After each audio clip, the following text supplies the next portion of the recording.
భవనానికి వెన్నెముకలా నేనున్నా, ఎక్కువ తక్కువ తమాషాలు చేస్తే తాట తీస్తా అని చెప్పడం కోసమే బాబాసాహెబ్ అంబేద్కర్ గారి విగ్రహం ఇక్కడ వెన్నెముకల నిలబడ్డది.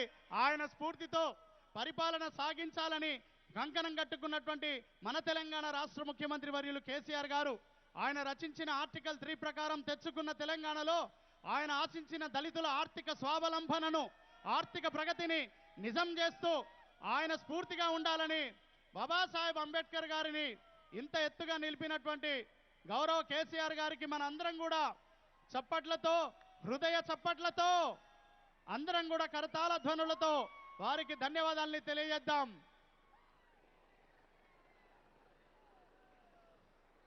వచ్చింది హెలిప్యాడ్. అందరి దృష్టి ఆకాశం వైపే. ఆకాశం అంటే అనంతం. మన జీవితంలో మన గోల్స్, మన గమ్యాలు, మన టార్గెట్ కూడా అనంతంగా పెట్టుకోవాలి. ఒక ఉక్కు సంకల్పాన్ని, దృఢ సంకల్పాన్ని జ్ఞానంతో దాన్ని సత్యం చేసుకుని అదిగో చూడండి, డాక్టర్ బాబాసాహెబ్ అంబేద్కర్ విగ్రహాన్ని పైన పూల వర్షం. ఎన్నో సంవత్సరాలుగా కన్నీటి వర్షంలో ఉన్న కుటుంబాల్ని తన వేళ్లతో తుడిచిన మహనీయుడు డాక్టర్ బాబాసాహెబ్ అంబేద్కర్ గారి చేత కాన్స్టిట్యూషన్ ఆఫ్ ఇండియా, భారత రాజ్యాంగ గ్రంథాన్ని చూస్తూ ఉన్నాం. అదిగో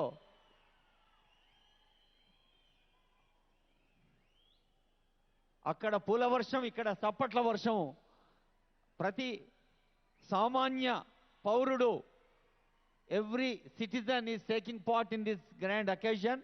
ఇక్కడ సభలో ఉన్నవారే కాకుండా మరి వివిధ ప్రసార మాధ్యమాల ద్వారా చూస్తున్న వాళ్ళు, తెలంగాణ రాష్ట్ర వ్యాప్తంగా, ఇతర రాష్ట్రాలు, దేశంలో అంతర్జాతీయంగా ఉన్న అందరూ ఈ పండుగలో పాల్గొంటున్న ఆనందాన్ని సొంతం చేసుకుంటున్నారు.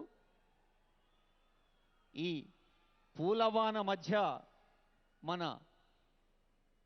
గుండె తడిని ఒక ఆత్మీయపు జడివానగా మార్చి డాక్టర్ బిఆర్ అంబేద్కర్ గారి విగ్రహావిష్కరణలోని తర్వాతి ఘట్టం గౌరవనీయులైన ముఖ్యమంత్రి వర్యులు, గౌరవ అతిథి, షెడ్యూల్డ్ కులాల సంక్షేమం కోసం కృషి చేస్తున్న మంత్రివర్యులు కొప్పుల ఈశ్వర్ గారు, మరి ఈ నిర్మాణ కార్యక్రమాల్ని పర్యవేక్షించిన రోడ్లు భవనాల శాఖ మంత్రులు ప్రశాంత్ రెడ్డి గారు, ఇంకా ఎందరో మంత్రివర్యులు, మంత్రివర్గ బృందం, అలాగే ప్రజాప్రతినిధులందరూ ముఖ్యమంత్రి గారి వెంట ఈ ఆవిష్కరణలో పాల్గొనేందుకు వెళుతున్న దృశ్యాన్ని చూస్తున్నాం.